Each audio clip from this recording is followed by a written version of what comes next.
O Ministério do Turismo e Doutores da Alegria apresentam O Palhaço, o que é? O podcast dos Doutores da Alegria. No primeiro episódio, ouvimos sobre os bufões, figuras esquisitas e bem importantes para a formação de um palhaço. Nesse episódio, conversaremos sobre a comédia dell'arte, um gênero teatral com personagens e tipos fundamentais para nós. Com vocês, os especialistas no assunto. Muito bem. Estamos começando aqui mais um podcast, O Palhaço que é dos Doutores da Alegria. Eu sou o Raul Figueiredo, palhaço e artista formador, e estou aqui com 3 pessoas queridas que eu vou receber para falar sobre um tema bastante importante, que é a comédia dell'arte.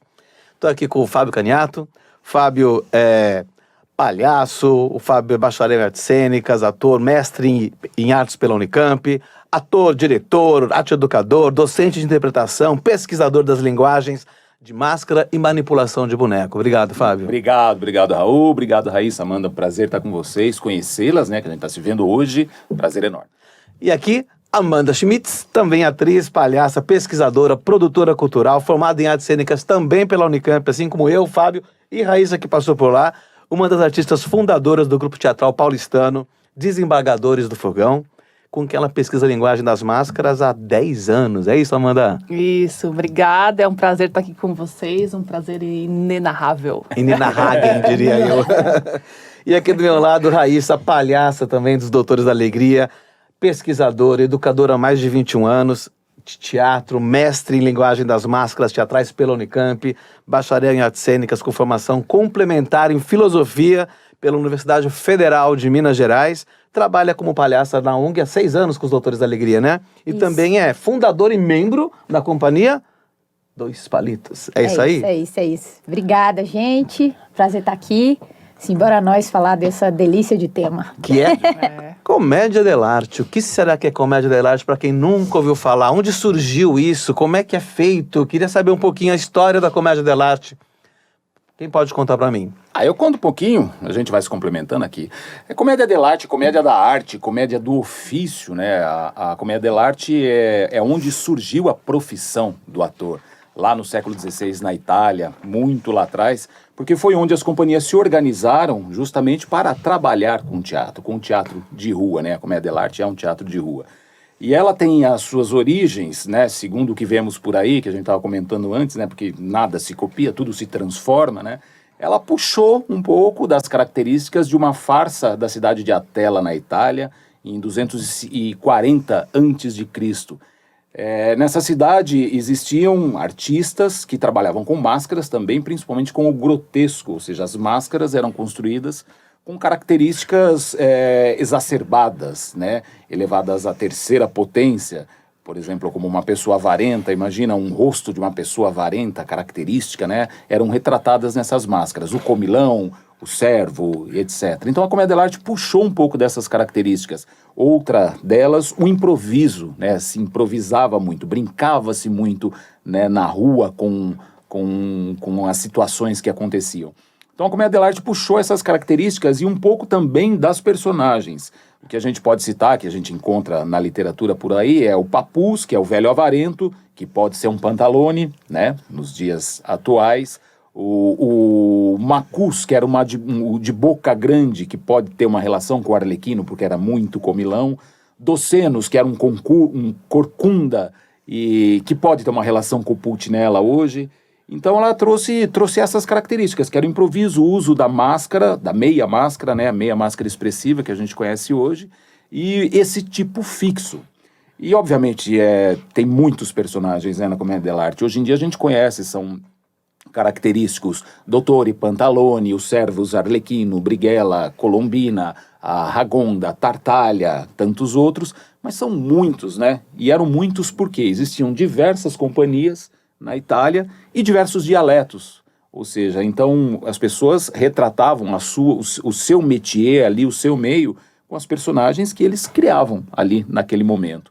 E essa coisa do dialeto é muito importante, obrigou os atores da época a trabalharem com a pantomima, com o teatro físico, com a comunicação não verbal, né? Porque os dialetos eram muitos e as pessoas não entendiam.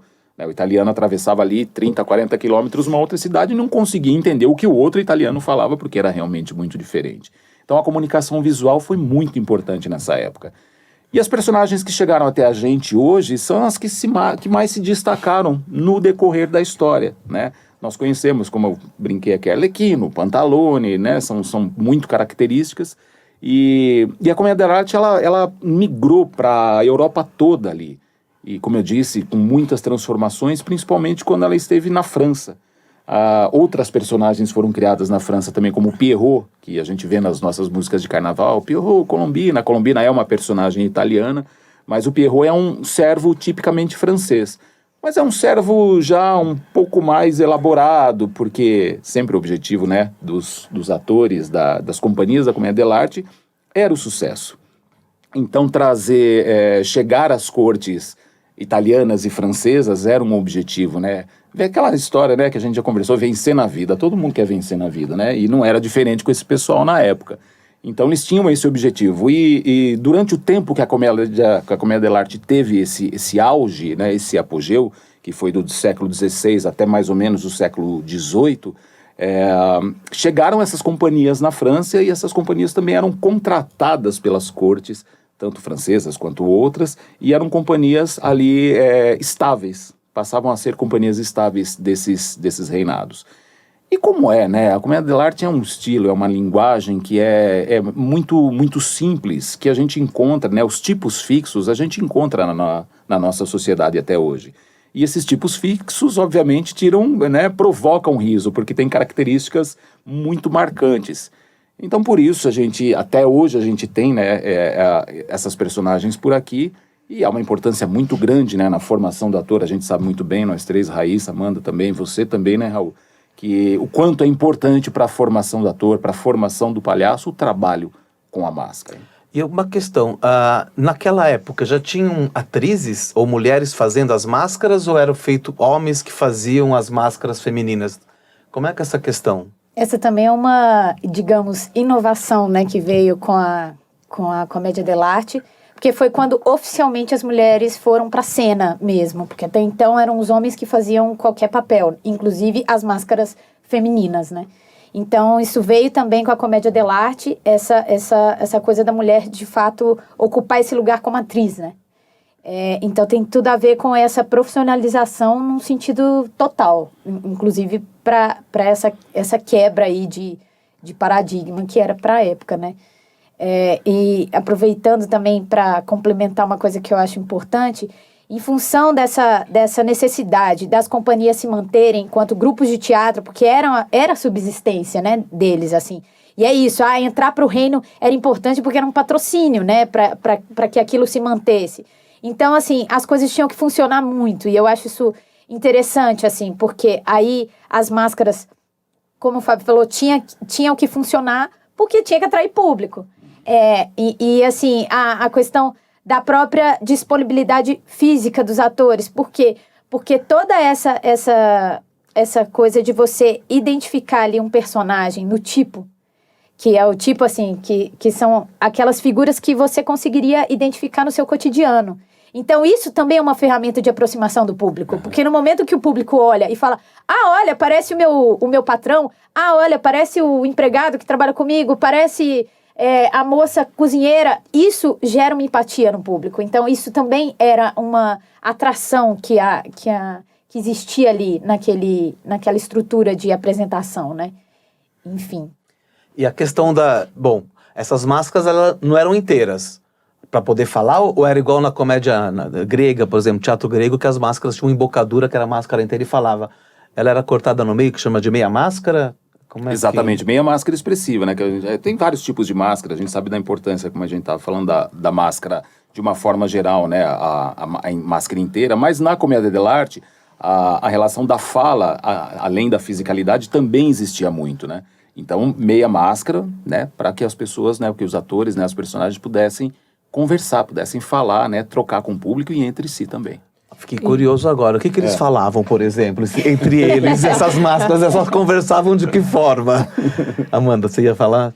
Não, ia falar que é importante a gente falar dos enamorados também, né? Que não usavam máscaras, Bom, não usavam máscaras, mas o trabalho físico é o mesmo do que se eles tivessem uma máscara no rosto, né? Para quem não é desse universo da máscara. E justamente eram também uma estratégia de agradar o público, porque eram as pessoas tidas como mais belas na sociedade, E mais né? jovens. E mais jovens isso. também. Então eles se usavam desse lugar do que era tido como belo para poder estrategicamente sobreviver como artista também, né? E que conseguissem aí a sua subsistência através do espetáculo, do que eles faziam na rua. A gente ouve muito que o corpo é uma extensão da máscara, né? Como se as linhas da máscara entrassem no corpo e dessem uma continuidade. É isso mesmo? O nariz, o quadril. Eu lembro que tinha alguma questão, a bochecha. Sim, sem dúvidas, né? Existem muitos tipos de máscaras, né, diferentes para cada personagem. Se você vai para qualquer lugar aqui do nosso país que tem artesãos magníficos, na Itália também, em todos os lugares do mundo, nunca um Pantalone, por exemplo, é igual a outro Pantalone. Nunca um Arlequino é igual. É a visão do artista ou do próprio ator que constrói a sua máscara, que imprime, né, naquela personagem o que ele pensa sobre determinada personagem. Porque as personagens têm características fixas. Por exemplo, Pantalone, ele é um velho avarento, ele é um mercador veneziano que adora mulheres mais novas, está sempre correndo atrás, né, de casamentos, de relacionamentos. Só que ele é um velho, sujo, avarento, sabe? Aquele cara que não abre a mão nem para dar tchau, não toma banho para economizar água, não paga direito seus funcionários, é bem típico mesmo. E existem vários tipos dele. Então o corpo realmente é uma extensão da máscara, porque o desenho de uma máscara, não sendo igual da outra, o corpo também não pode ser igual. Existem pantalones que têm narizes, por exemplo, os mais arredondados, que esse arredondado também precisa estar impresso no corpo para acompanhar o desenho da máscara. Esse é um processo pedagógico mesmo no nosso trabalho de formação, né, com os alunos, que é muito importante, porque é um processo, é uma forma de autoconhecimento do corpo, né, e de entender que não é uma cópia. A importância, né, porque cada ator, cada aluno tem o seu corpo, que é muito diferente do corpo de outro. Então, jamais o Raul construirá um Pantalone igual ao Pantalone da Raíssa ou da Amanda, porque são corpos diferentes, são raciocínios diferentes em cima de uma mesma base, né? Então, realmente, o corpo é uma extensão da máscara, só que dependendo da máscara, há que se ter a leitura das linhas da máscara para a construção do corpo. E uma vez que você tem a leitura, você consegue construir relações. Eu tenho para mim que é como se a máscara contasse uma história. Assim, o objeto máscara, você olha e aqueles traços, aquelas linhas, aquilo te traz algo. Ela conta uma história para você e você tem que contar essa história junto com ela quando você coloca ela. Aí você está atuando com aquele arquétipo, com aquela máscara, enfim. E então, assim, tem um esqueleto ali que é do tipo, que é isso que ele estava falando, por exemplo, do Pantalone. Ele é avarento. Aquilo é um cerne, aquilo é o fixo. Todo o resto aí vai ser do ator que está fazendo, assim. Porque você pode ser, por exemplo, um avarento extremamente bem-humorado. E não deixa de ser avarento. Ou você pode ser um avarento mais velho, né, enfim, bem mais velho, enfim, são coisas que você vai emprestando ali para aquela atuação. Maravilha. E em termos de conteúdo, o que essas máscaras contavam? Tem sketches? Como é que a gente chama essa estrutura que tem de relação, que eram apresentadas, né, em feiras, nos palácios e tudo mais? Tem um nome, Canovaccio. Canovaccio, isso. Era como se fosse um roteiro, né, um roteiro de ações. Então, a Commedia dell'arte, o espetáculo se dava sobre improvisação, basicamente. Também tinha os textos que eram decorados, né? Mas tinha uma estrutura, então sabia-se que o Pantalone entrava, depois entrava o Arlequino. Quando é tudo muito rápido, né? O jogo das máscaras se dá de uma forma, de um ritmo, uma agilidade física e também das relações.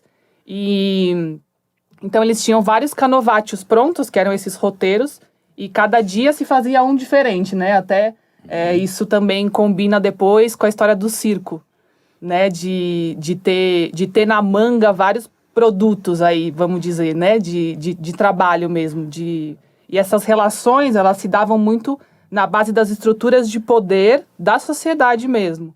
Então, é isso que o Fábio fala, né? Do Pantalone, que tem ainda hoje, pode entrar lá pela porta um Pantalone, a gente vai reconhecer E acho que nesse lugar, infelizmente, a gente tem estruturas de poder que elas não se quebram, né? Pois Porque é. também fala de lugares de opressão, tudo através do riso, mas fala sobre isso. Isso é tão importante que a Amanda fala, uma outra coisinha, que os atores à época eles se especializavam em uma única máscara, em um único personagem, justamente para ter a possibilidade de mergulhar nessa pesquisa dessas gags, que são as gags que palhaço usa hoje em dia também, para que tivesse um repertório absurdo e que ele pudesse escolher dentro desse repertório, em cada um dos canovátios diferentes, para que justamente as apresentações pudessem ser cada vez, né, mais interessantes. E em função dessa estrutura de poder, acaba que a comédia dell'arte, ela representa uma grande sátira da sociedade, assim. Porque é isso, assim.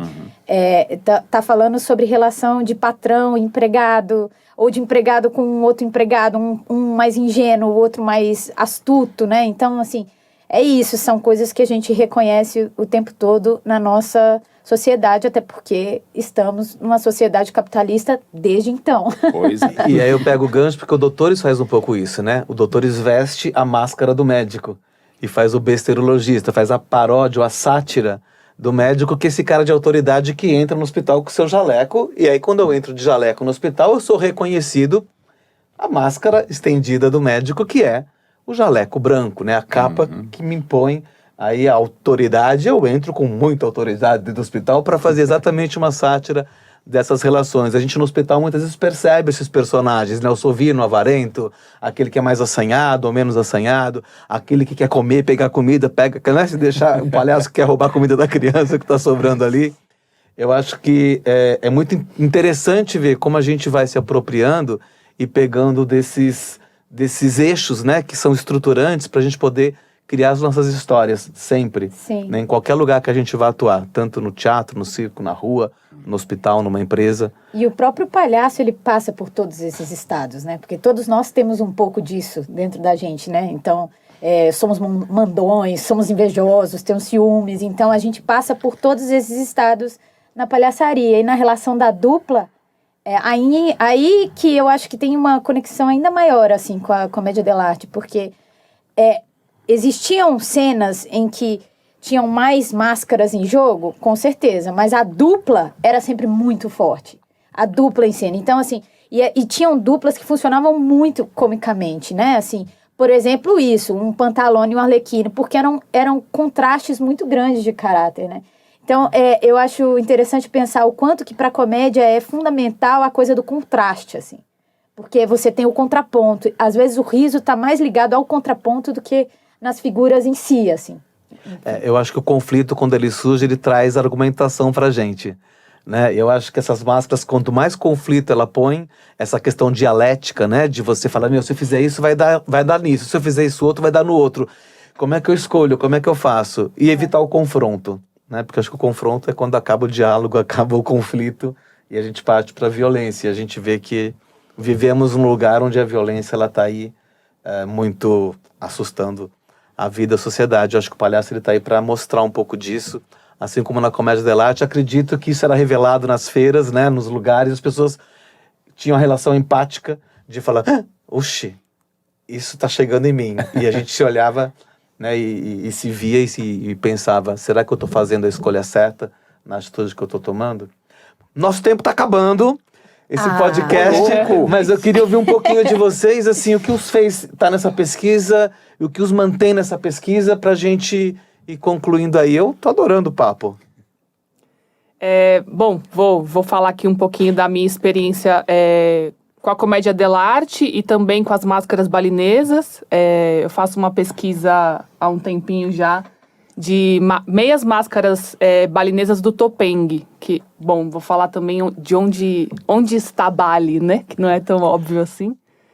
Bali é uma ilha na Indonésia, e lá tem essas máscaras de madeira. Então o Topeng tem as máscaras inteiras, que são máscaras dançadas e mais ritualísticas, e tem essas meias máscaras que jogam com o público de uma forma assim mais relacional mesmo, mais um pouco no lugar do riso, que a gente pode comparar aí aos palhaços aqui na nossa cultura, né?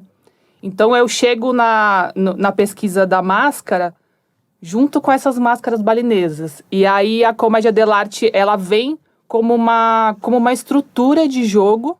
Então eu não estou diretamente pesquisando a comédia dell'arte, mas também quando eu chego para trabalhar junto com uma grande mestra nossa, a Tish Viana, e sigo até hoje com essa referência de estrutura e também de tipos, né?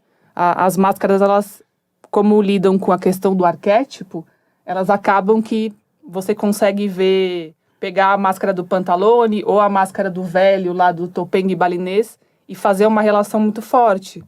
E também tem, eu acho que é importante a gente dizer, que a gente não disse ainda, eu acho, da questão basicamente relacional da máscara. Então, a máscara enquanto um objeto,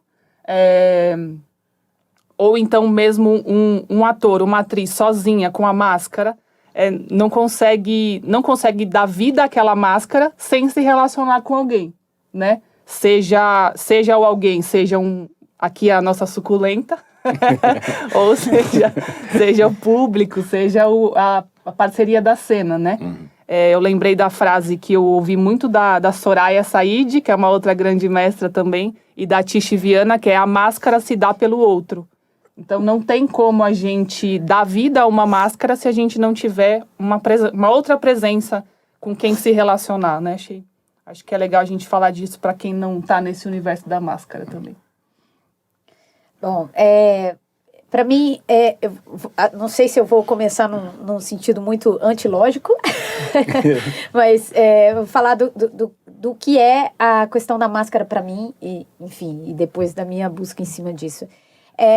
Quando eu estava na faculdade e tudo mais, e aí me chegou a coisa do Lecoq, que foi quando foi institucionalizada a técnica mesmo de máscara para o teatro, né? Assim, porque é isso, a coisa já era feita muito antes, né? Mas enquanto técnica do ator, assim. E aquela coisa de que ele teve uma epifania um dia de falar, ai, nossa, se cobrir a cara do ator e da atriz, o público consegue acessar o que está acontecendo, né, com aquela personagem. Então, e daí que veio a coisa da máscara neutra, que seria a máscara para você esconder ali uma perspectiva de facial e você ter o corpo como grande ferramenta. Então, essa para mim é a grande questão da máscara, assim, como que o corpo comunica para qualquer pessoa, de qualquer língua, em qualquer espécie, assim. O que o corpo tem essa potência, que eu acho que não tem na fala, que eu acho que não tem no rosto, apenas é sentir com o corpo inteiro. Então, você tá feliz com o corpo inteiro. Você tá bravo com o corpo inteiro. Então, esse alcance da máscara, eu acho extremamente potente, assim, teatralmente falando. Então, aí, a partir disso, eu fui buscando tudo que tinha de máscara, enfim, saí de Belo Horizonte, já tinha feito um monte de coisa lá, e fui trabalhar com o Barracão também, com a Tish, né, que é aqui uma mestre em comum aqui, nossa, para acessar a potência desse lugar, assim. Maravilha.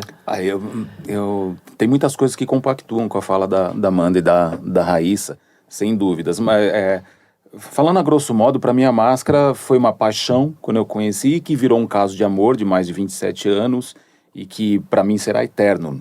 Não tem como eu me desvencilhar da máscara, mesmo quando ela não está.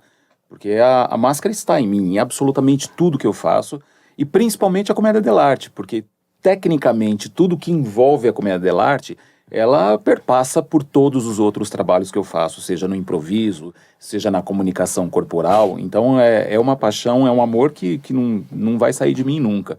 E com o passar do tempo, aí é que eu fui descobrir Lecoq, aí que eu fui descobrir Etienne Decroux, e o quanto o corpo é importante, e quanto o corpo se complementa, né, com a estrutura da máscara, e principalmente o quanto é importante a máscara para a formação do ator hoje. Eu digo que é essencial, sabe, um processo de trabalho, uma universidade que não tenha um trabalho com a máscara, eu até arrisco a dizer que não é um trabalho, não é um processo de formação completo, sabe, porque as pessoas precisam conhecer o universo, sabe, a abertura de campos de trabalho que a máscara pode proporcionar, todas. a balinesa, a Amanda estava falando, né? A gente até estava brincando, preciso me aproximar muito da pesquisa dela, porque é um universo que eu não conheço e é fascinante. E a máscara está no mundo inteiro, né? Em todo lugar. E para a formação do palhaço é essencial também, sem dúvida. Na pandemia, máscara é o que não faltava. Né, exatamente, não faltava. E Até a gente dando aula, né? Pelo vídeo, né? E aí a gente vestiu essa máscara que tapava e muitas máscaras caíram, né? A gente Pois viu é. como as máscaras revelam as mazelas de todos os sentidos. Gente, eu adorei o papo. Assim, acho que o doutor é um tipo da comédia dell'arte também, né? E o Doutores usa esse prefixo doutor da alegria, né? E é uma máscara que a gente usa, a máscara do palhaço, o jaleco que faz a sátira do doutor. E achei bacana demais a gente poder conversar, aprender um pouco mais sobre isso, né? O que é essa linguagem das máscaras. O Doutores tem a escola, né? Nós temos a escola dos Doutores da Alegria e as máscaras fazem parte do treino dos nossos jovens atores que querem pesquisar essa linguagem. Queria agradecer muitíssimo vocês terem trazido mais informação para mim, que já sabia um pouquinho, estou aprendendo um pouco mais. Espero que quem ouviu a gente, quem está vendo também aqui, possa ter aprendido o quanto eu aprendi. Brigadíssimo, estamos terminando a segunda temporada aqui, o segundo episódio do O Palhaço, o que é? Um podcast dos Doutores da Alegria. Obrigado, Amanda, obrigado, Fábio, obrigado, Raíssa. Obrigada a enorme. vocês. E até Grande a prazer. próxima, temos o terceiro episódio vindo por aí. Aguardem.